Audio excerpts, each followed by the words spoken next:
Amém, irmãos? Os irmãos acharam a palavra do Senhor? Efésios capítulo 4.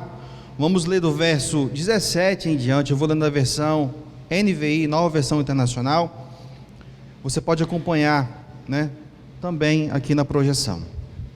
Diz assim a palavra do Senhor: assim eu lhes digo, e no Senhor insisto, que não vivam mais como os gentios que vivem na futilidade dos seus pensamentos.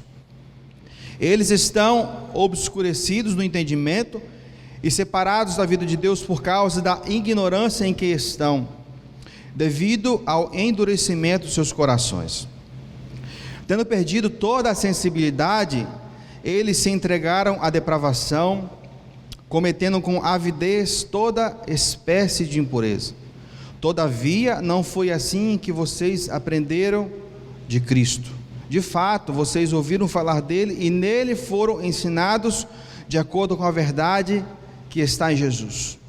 Quanto à antiga maneira de viver, vocês foram ensinados a despir-se do velho homem, que se corrompe por desejos enganosos, a serem renovados no modo de pensar e a revestir-se do novo homem, criado para ser semelhante a Deus em justiça e em santidade, provenientes da verdade.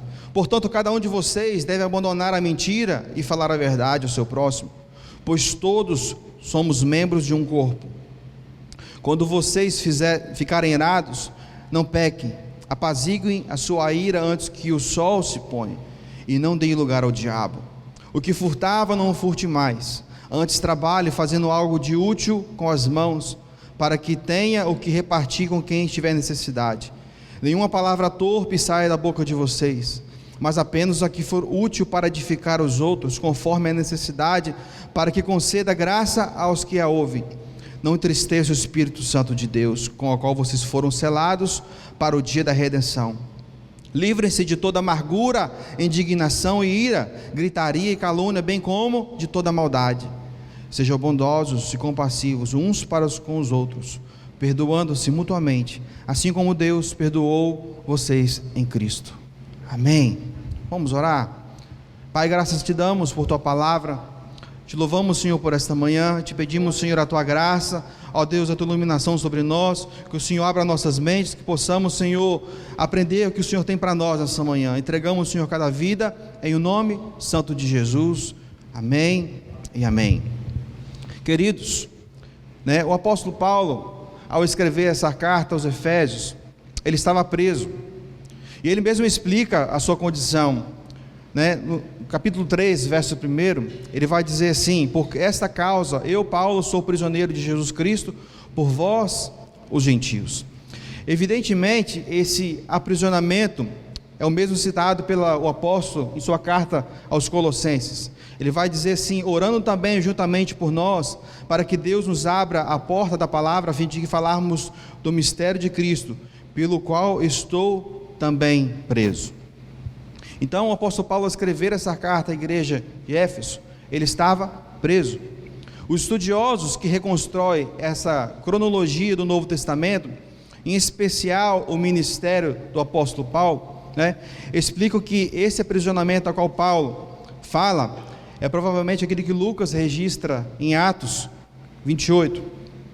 Sabe-se que ele ficou preso por 2 anos em Cesareia, e depois ele foi transferido para Roma, a pedido dele mesmo, por ser cidadão romano. Ele tinha esse direito, Na capital do império ele permaneceu por mais 2 anos, em prisão domiciliar, onde provavelmente entre 60 e 63 depois de Cristo, ele escreveu algumas cartas, dentre elas à igreja de Éfeso. O propósito dessa carta é conscientizar os crentes acerca dos privilégios e compromissos como a igreja deve ter em Cristo. Diferentemente de outras cartas, o apóstolo Paulo, ele precisa tratar, de controvérsias locais. Nessa epístola, ele expõe uma importante teologia, em caráter mais geral. O tema predominante dessa carta é a posição da igreja em Cristo, isto é, a unidade de todos os crentes em Cristo. É nesse sentido que a mensagem da carta de Paulo aos Efésios traz uma importante compreensão acerca do ministério da igreja. Os 3 primeiros capítulos de Efésios expressam um conteúdo mais teológico, e os últimos, um conteúdo mais prático para a vida cristã. E é nesse sentido que o apóstolo ele vai encorajar, confortar, admoestar os crentes. Ele enfatiza que a igreja é o corpo espiritual de Cristo nessa terra, formado por judeus, por gentios, conforme o plano eterno de Deus. Ele explica que o próprio Deus é a cabeça desse corpo. Desse modo, o Espírito Santo, ele é a força atuante para que esse corpo ele permaneça unido. Então, para que essa união em Cristo, os crentes recebem toda sorte de bênçãos espirituais. Assim como ele orienta, ele admoesta os irmãos de Éfeso, né, para compreender as bênçãos do Senhor, nós também podemos triunfar, né, com esses ensinos preciosos que o apóstolo traz nessa carta. Então, eu convido você a estudar, a ler a carta de Paulo aos Efésios, que traz conteúdos riquíssimos para o nosso crescimento como igreja do Senhor. Amém? Nesta manhã, nós vamos falar a respeito de marcas de uma nova vida em Cristo. Você pode repetir comigo, você que tomou o café da manhã ali, maravilhoso, né? Estilo Retiro e EBM. Vamos lá dizer? Marcas de uma nova vida em Cristo. Vamos lá? Marcas de uma nova vida em Cristo. Nós vamos falar de algumas marcas de uma pessoa que tem uma nova vida em Cristo. Ela detém, ela possui, ela evidencia na sua forma de viver, na sua forma de falar, no seu testemunho. E a primeira marca que nós aprendemos neste texto, nós acabamos de ler, é que o cristão que detém uma nova vida em Cristo, ele não vive mais nas práticas do velho homem. O apóstolo vai dizer: assim eu lhes digo, e no Senhor insisto, que não vivam mais como gentios que vivem na futilidade dos seus pensamentos. Eles estão obscurecidos do entendimento e separados da vida de Deus, por causa da ignorância que estão, devido ao endurecimento de seus corações. Tendo perdido toda a sensibilidade, eles se entregaram à depravação, cometendo toda espécie de impureza. Todavia não foi assim que vocês aprenderam de Cristo. De fato, vocês ouviram falar dele, e nele foram ensinados, de acordo com a verdade que está em Jesus. Quando nós rendemos a nossa vida ao amor de Jesus, o Espírito Santo ele começa uma grande obra em nossa vida. E em cada pessoa ele vai agir de uma forma específica. Por quê, pastor? Porque nós somos, graças a Deus por isso, seres humanos distintos, pessoas únicas, com temperamentos diferentes, com gostos diferentes, com opiniões diferentes. E por esta razão o Espírito Santo ele vai agir de uma forma particular na vida de cada um de nós. Paulo, ele vai enfatizar que aqueles que não estão em Cristo, eles estão obscurecidos de entendimento e separados da vida de Deus por causa do endurecimento dos corações. A humanidade sem Deus caminha nesse sentido. O seu coração ele está tão fechado, endurecido, que o seu entendimento ele não consegue entender, não consegue enxergar a luz do Evangelho, não consegue conhecer a Cristo da forma que nós conhecemos por causa do pecado. E o cristão que ele tem uma nova vida em Cristo, ele não vive nas práticas do velho homem, nas práticas pecaminosas. Quantas pessoas que têm anos de igreja, anos de Evangelho, líderes na igreja do Senhor, homens e mulheres, que conhecem a palavra, mas não conseguem se abster da velha natureza. Ah, pastor, mas o senhor não conhece meu temperamento, né? Pisando no meu calo, aí o bicho pega. Aí não tem moleza não tem crente não. Aí eu vou mostrar quem eu sou, né? O sangue ferve na hora. Mas, queridos, estar em Cristo, para evidenciar uma nova vida, implica em nós uma constante vigilância, para que essas velhas práticas não venham ganhar vida em nossos corações. Não estou dizendo que é fácil nos controlarmos as nossas emoções, controlarmos nosso temperamento, controlarmos a nossa boca para não se responder de imediato, mas é um exercício diário que nós temos que viver, fazendo analogia da forma que Satanás age na nossa vida. Acredito que a maioria aqui não seja profissional da pesca, mas todo mundo sabe como funciona para pegar um peixe, né? Pelo menos na teoria, porque na prática é outra história, né? Mas na pesca de vara, de murinete, de anzol, a gente percebe que cada peixe, né, cada espécie, ele tem uma isca específica para você pegar aquele peixe. E Satanás, de igual forma, ele coloca lá a sua isca, e nós ficamos ali olhando para aquilo ali. E muitos não têm força para resistir, vai se aproximando, e vai se aproximando, até que ele não consegue resistir, ele abocanha aquela isca. E o peixe, ele vai ali pensando que é só um alimento para ele, mas quando ele morde aquele anzol, ele fica preso e não consegue mais sair. E é por isso que nós devemos estar vigilantes quanto à prática do pecado, porque pode ser atrativo para nós, pode parecer algo bom, mas a partir do momento que você peca, que você cai, que você cede a Satanás, você corre o risco de você não conseguir sair mais daquela isca que ele lançou para você. E aí, somente Jesus tem o poder de nos libertar.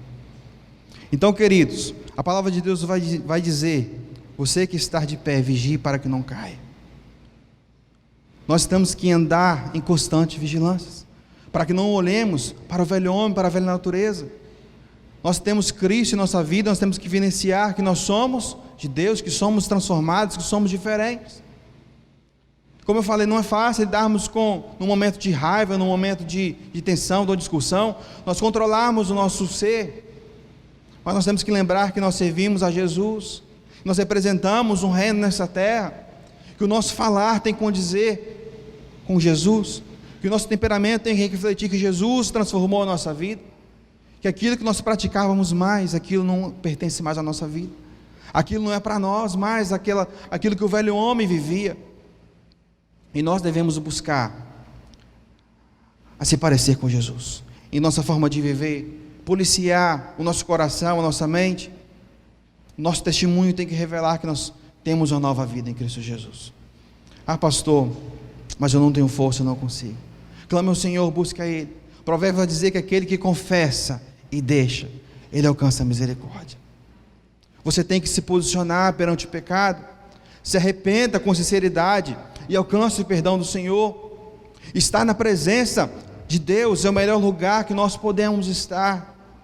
O salmista, ele vai expressar que é melhor um dia nos teus atos do que 1000 em outro lugar. Um dia na presença do Senhor é melhor do que 1000 em outro lugar. Isso tem que arder em nossos corações, queridos. Quando Satanás vier nos tentar, quando as provações vierem sobre nós, nós olharmos para quem nós éramos e olharmos para quem Cristo fez em nós, nós temos que glorificar ao Senhor, falar: Senhor, obrigado, que mesmo na provação, mesmo na tentação, estar em Tua presença é o melhor lugar que eu poderia estar. Nós temos que valorizar aquilo que Jesus fez por nós, fugir do pecado, renove sua forma de pensar, se aproxime do Senhor, olhe para a cruz, para aquilo que Ele fez por mim e por você. Tiago vai dizer: chegai-vos a Deus, e Ele vos chegará a vós. Quando nós aproximamos do Senhor, nos tornamos parecidos com Ele. Quanto mais a gente se aproxima de Deus, mais aprendemos dEle, mais somos transformados, mais somos libertos. A palavra de Deus vai dizer que Moisés, quando ele sobe para receber a lei do Senhor, ele passa um período lá, e quando ele desce, os que ficaram lá esperando olham para ele e vê o seu rosto brilhando, porque ele se aproximou de Deus, ele estava ali em contato direto com Deus. Enquanto nós agimos nesse propósito de afastar, de fugir do pecado, de fugir das ciladas de Satanás, de fugir daquilo que nos afasta de Deus, nós automaticamente passamos a nos parecer mais com Jesus. Nós temos uma vida de santidade, nós somos transformados por aquilo que o Senhor nos dá. Faça uma análise de como tem sido a sua vida, como você tem caminhado com Cristo. De fato, você pode dizer hoje que você vive uma nova vida no Senhor? Ou você ainda olha e fala: pastor, existe algo ainda que eu preciso rever, existe área na minha vida que eu preciso de libertação, eu preciso que o Senhor transforme meu coração, meu ser. O seu testemunho reflete que você foi regenerado da sua vida de pecado, que o Espírito Santo fez uma obra em sua vida. Muitas pessoas gostam de valorizar milagres, não que eles não sejam importantes, mas mais do que curar um enfermo, mais do que fazer sinais e maravilhas, O maior milagre que o Senhor pode fazer por nós, além de nos salvar, é transformar a nossa vida, é transformar nosso coração, é sermos uma nova pessoa em Cristo Jesus. Olha para quem nós éramos. Tem pessoas aí que têm um testemunho, é difícil, né?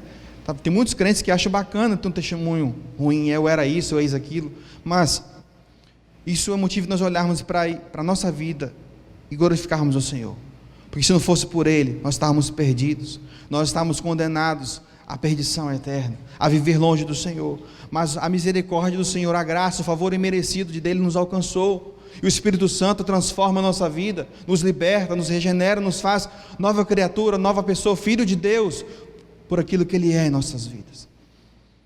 Então, faça uma análise nessa manhã. Será que eu tenho demonstrado essa marca de um novo nascimento, que eu não tenho vivido na prática do velho homem?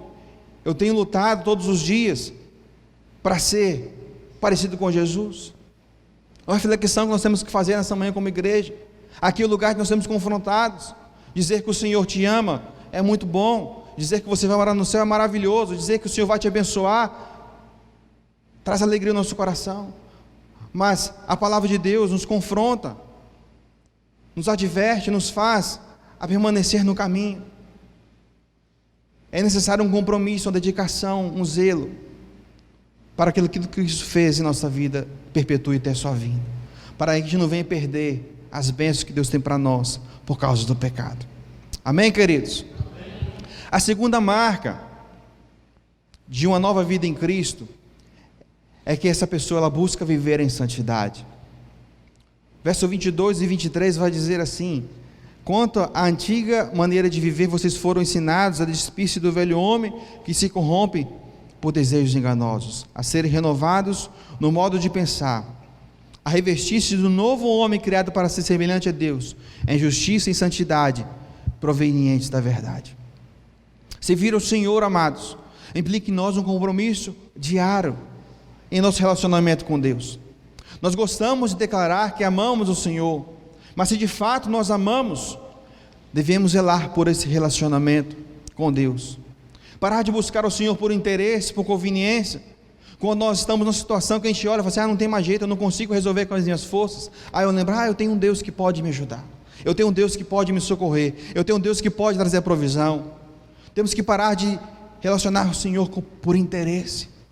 O Senhor deseja nos conhecer, o Senhor deseja que nós conhecemos mais dEle, o Senhor deseja que a gente tenha intimidade com Ele, e a santidade é um caminho de nós conhecermos mais do Senhor. Nós temos um Pai que nos ama e quer se revelar a nós. O Senhor quer que a gente o conheça cada dia mais, mas para isso nós temos que ter um compromisso diário, ter uma dedicação em conhecer ao Senhor. Ele nos convida: vinde a mim, Ele faz um convite a todos nós: vinde a mim. E em nome de Jesus eu creio que esse ano será um ano de restauração, de relacionamentos com Deus, de aperfeiçoamento, onde nós vamos desfrutar da comunhão que jamais experimentamos com Deus, onde Deus cumprirá em nós os seus planos, e através do seu reino, através disso o seu reino será expandido, vidas conhecerão a Jesus e se renderão ao seu amor, serão libertos do pecado, do jugo de Satanás, e encontrarão alegria que preenche a nossa vida. Eu creio que esse ano será um ano de mudança, onde nós vamos viver essa plena comunhão com Deus, vamos estreitar relacionamento com Ele, vivermos o evangelho de compromisso, parar, irmãos, de levarmos nossa vida com Deus por conveniência. É tempo de despertamento. O Senhor nos chama para conhecer mais dEle. O Senhor quer que nos aproximamos dEle. Ele quer se revelar a nós. Mas para isso tem que haver uma dedicação, um comprometimento da nossa parte. Cada dia temos que ter ciência que o velho homem, ele precisa ser sepultado, ele precisa morrer. Uma certa vez, um grupo de seminaristas, não é o pastor Lucas não, tá? Eles foram designados para fazer uma prova, e era uma prova de uma única questão. Eles tinham 1 hora para fazer uma dissertação e falar sobre Deus e o diabo. E um desses alunos pegou a folha e começou a escrever sobre Deus. Ele dissertou sobre as suas maravilhas, a sua obra, seu filho, a salvação. E ele dedicou de uma maneira tão apaixonada a escrever sobre Deus, que ele não se atentou ao prazo que ele tinha para fazer aquela prova. E quando chegou aos 59 minutos, faltando 1 minuto para acabar a prova, o professor alertou e falou: falta apenas 1 minuto para recolher a prova de vocês. E aquele jovem, ele pega e escreve a seguinte frase embaixo da sua dissertação sobre Deus: fiquei tão envolvido com Deus que não tive tempo para Satanás. O que nós aprendemos com essa ilustração, e quando a gente se dedica ao Senhor, a conhecer mais dele, a se aproximar dele, saber quem ele é, o que ele deseja para nós, os planos para a nossa vida, a gente não tem tempo para olhar para o pecado, a gente não tem tempo para olhar para as bandejas de Satanás, a gente não consegue tirar nossos olhos de Jesus. E é isso que a santidade, ela promove em nós. Quanto mais a gente se aproxima de Deus, mais a gente quer conhecer dele, mais queremos estar com ele, arde em nosso coração o anseio de orar, de buscar, de ler a palavra de Deus. E é isso que nós temos que colocar como objetivo de vida, de viver em santidade, de fugir do pecado, de conhecer a Deus, de estarmos envolvidos com ele, para não termos tempo para olhar aquilo que Satanás tem falado ao nosso ouvido. Buscar viver em santidade tem que ser o nosso anseio. De que forma? Dedique-se em oração. Pare, querido, de ser esse cristão que só ora, no almoço, de manhã, quando acorda, quando vai dormir. Mas desfrute do privilégio de você falar com seu pai. Assim como você senta, quem tem um pai vivo, eu tinha meu pai, eu fazia isso. Eu sentava e falava com ele, conversava, falava das minhas aflições, das minhas alegrias, das minhas preocupações, e ele me ouvia. Assim, de igual forma, o nosso pai, ele quer nos ouvir.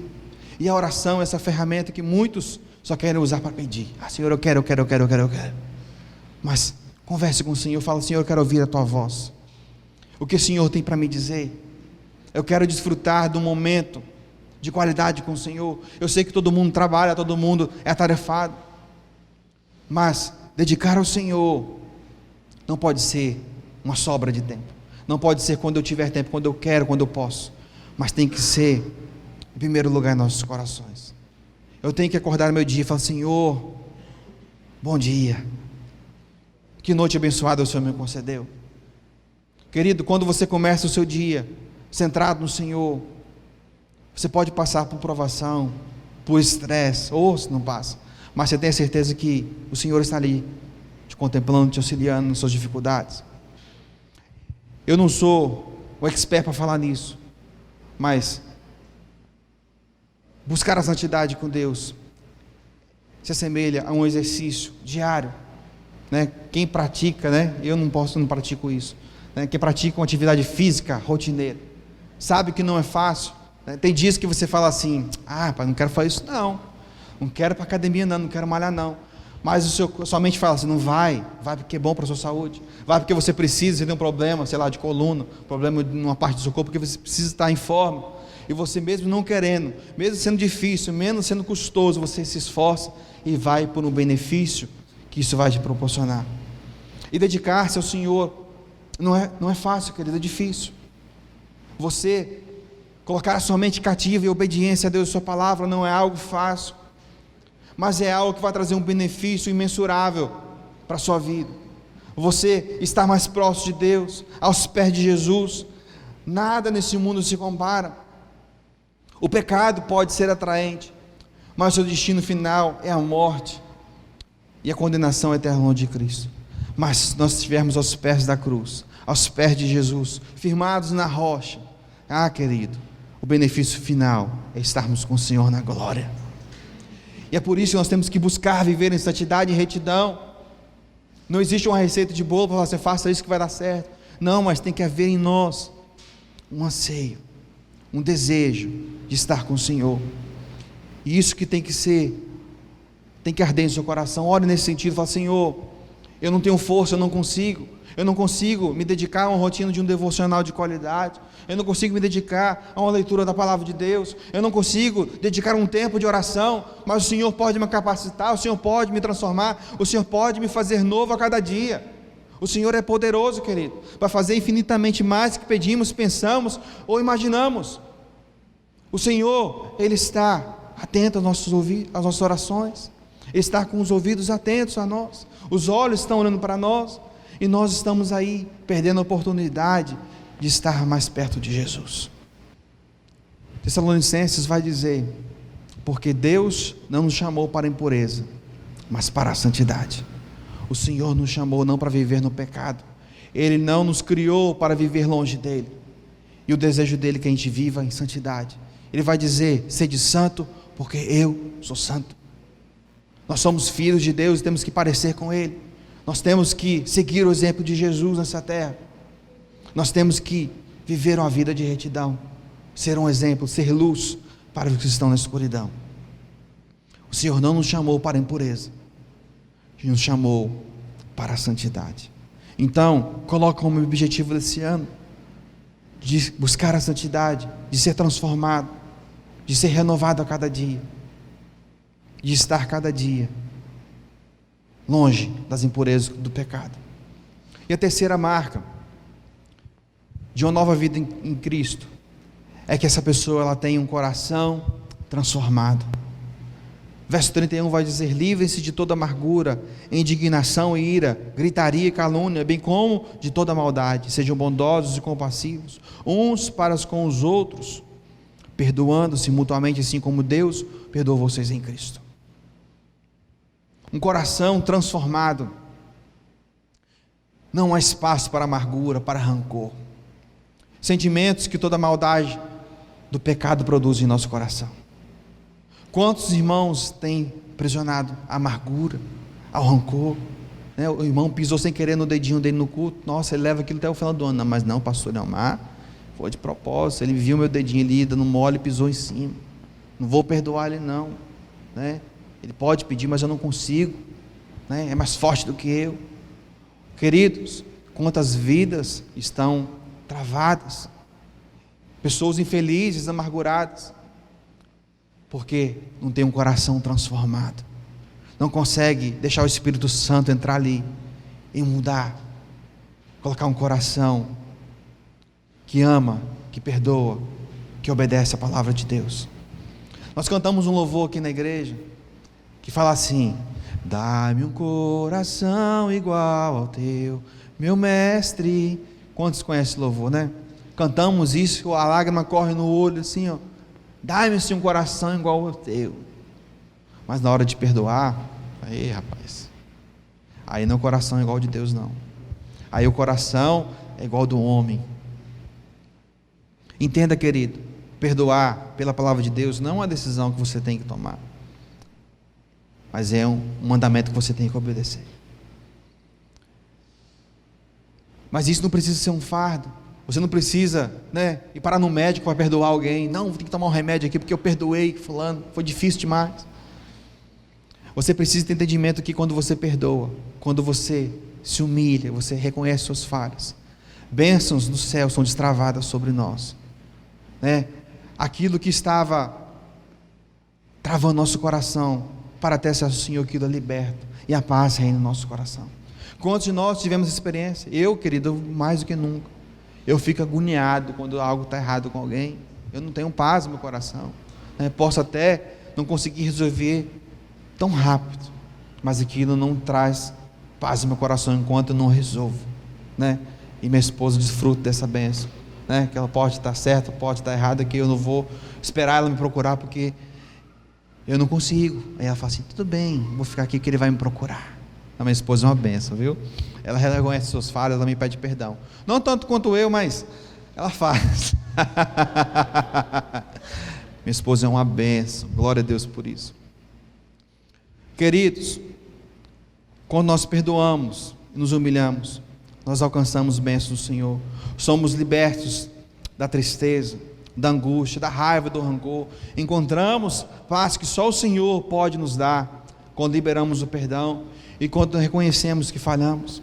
Nós queremos muito que o irmão venha aqui, não, joelho aqui, né? Joelho aqui que eu vou pensar se eu te perdoo, né? Mas quando é nossa vez, eu falo, ih, rapaz, aí o negócio fica difícil, eu vou ter que ir lá procurar, falar, perdoar. Mas é um exercício que nós temos que viver, querido. Ah, pastor, mas eu não fiz nada e as pessoas não querem falar comigo, né? Mas a palavra de Deus vai dizer, não é o pastor Felipe que está falando, que se o seu irmão fizer algo contra você, é o seu dever ir até ele e tentar resolver a situação. Você tem que estar com o coração aberto para resolver. Muitos querem ter a razão, mas não é tempo, querido, de nós termos a razão de estarmos certos. É tempo de buscarmos, termos o quê? A comunhão, a unidade, a restauração de um relacionamento. E é isso que o perdão traz para nós. Quantas pessoas estão aí em dúvida se perdoam ou não perdoam? Querido, em nome de Jesus, se posicione. Fala, vamos deixar isso de lado, né? Aqui ninguém está ganhando nada com isso. Nós estamos só perdendo. Mas é tempo de nós nos reconhecermos nossas falhas, nos abraçarmos, clamarmos ao Senhor, pedimos ao Espírito Santo para mudar isso em nós, para que isso que nós erramos não venhamos falhar novamente, e assim seguirmos rumo ao céu. Quantas pessoas, amados, ficam dias, semanas, meses, anos brigados, isso só vai florescendo, isso só vai germinando igual um fermento. Às vezes é uma palavra mal colocada, mas a pessoa não se posiciona, daqui a pouco isso daí está o tamanho de um mestre Álvaro para resolver. A palavra de Deus vai dizer, né? Não se ponha o sol sobre a sua ira.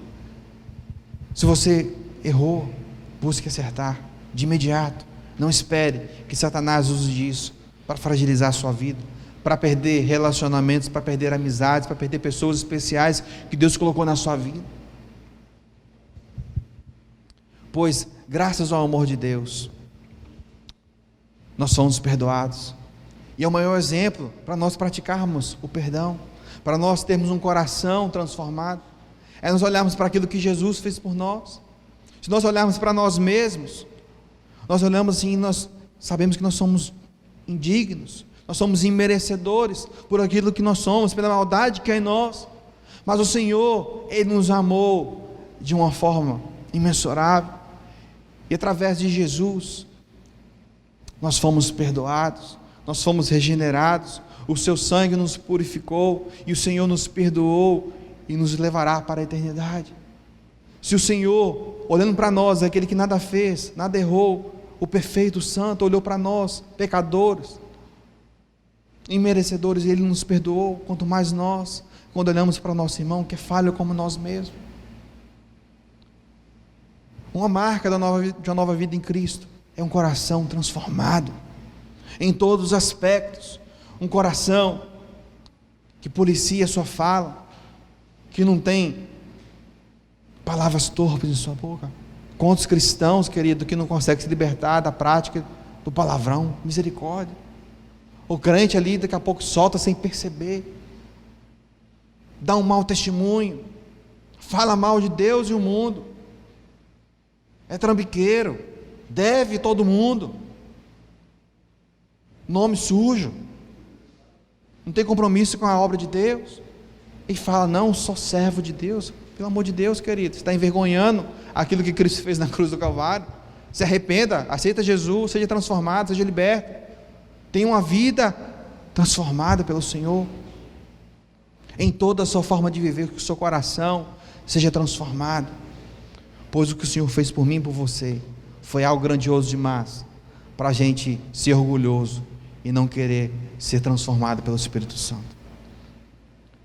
Abra sua vida ao Senhor, reconheça as suas falhas, tenha uma maneira de viver, renove o seu pensamento, busque andar em retidão, busque ao Senhor nas suas dificuldades, tenha amizades sinceras, verdadeiras, que não vai passar a mão na sua cabeça, vai dizer, você está errado, você precisa se consertar, você precisa se arrepender, você precisa aceitar Jesus de novo, ajoelha aí que eu vou orar por você, que você está errado.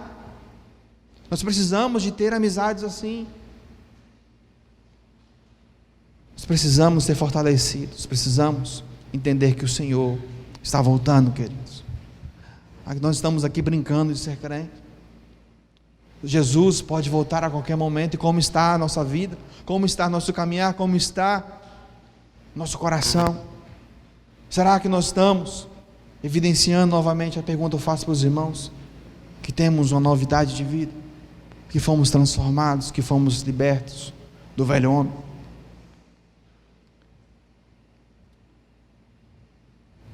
Colossenses 3,13 diz: suportem uns aos outros, perdoem as queixas que tiverem uns contra os outros, perdoe como o Senhor lhes perdoou. Tenha um coração transformado, que não seja somente uma canção, mas que seja uma verdade, que seja uma realidade em nossas vidas, um coração igual ao de Deus, igual ao do nosso Pai, que tenhamos o exemplo de Jesus, andando nessa terra em retidão, em amor e santidade. Nesse dia, qual nós temos a oportunidade de fazer esse memorial do sacrifício de Jesus na cruz, que é uma dádiva que o Senhor nos concede. Nós temos também a oportunidade de sermos confrontados por sua palavra e avaliarmos como tem sido nosso caminhar. Se você entende que existem áreas na sua vida que você precisa ajustar no seu relacionamento com Deus, aproveite essa manhã, esse momento aqui que nós vamos agora em pouco participar do corpo e do sangue de Jesus, e clame ao Senhor em sinceridade. Não se importe, querido, quem está ao seu lado. Nós viemos aqui para dar a vida de ninguém, nós viemos para ouvir a palavra de Deus, adorarmos o Senhor e termos um momento de comunhão. Não somos espectadores uns dos outros, nós estamos aqui para adorar ao Senhor, para falar com o nosso Pai. E eu convido você a abrir o seu coração nessa manhã. Eu não sei as lutas que você tem passado, as dificuldades que você tem vivido, as suas emoções que você não tem conseguido controlar, o seu temperamento que você não tem conseguido, exercer o domínio próprio. Mas você conhece o seu coração, você conhece onde você tem falhado, onde você precisa do agir de Deus em sua vida. E eu convido você a clamar com sinceridade. O Espírito Santo de Deus, ele está nessa manhã aqui, querido. Você crê nisso? Ele está aqui ouvindo tudo que está sendo dito. Ele está aqui olhando para cada vida, para cada coração, olhando para cada pensamento, para cada desejo que há em você. E Ele se importa. E Ele se importa com o que você pensa, com aquilo que você sente. Talvez você se sinta invisível nesta igreja em relação aos irmãos, mas o Senhor, Ele se importa com você. O Senhor, Ele te ama e Ele quer te envolver no seu amor. Nessa manhã, o Espírito Santo quer transformar a nossa vida. Ele quer nos aproximar mais de Deus, que possamos entender que a nova vida em Cristo não nos venha atrair para olhar para nosso velho homem, que não venhamos olhar para as práticas do pecado, mas que venhamos ser direcionados a conhecer a verdade, a andar na verdade, e termos um coração transformado pelo sangue de Jesus. João vai escrever: se porém andamos na luz, como Ele na luz está, temos comunhão uns com os outros, e o sangue de Jesus, seu Filho, nos purifica de todo pecado. Se nós andarmos na luz, como Ele na luz está, nós temos comunhão com o Senhor, e o seu sangue nos purifica de todo pecado. Não há pecado, não há transgressão que o Senhor não perdoe. Ele quer sarar suas feridas, Ele quer restaurar áreas de sua vida. Eu convido você a se colocar de pé nesta manhã. Nós vamos orar ao Senhor.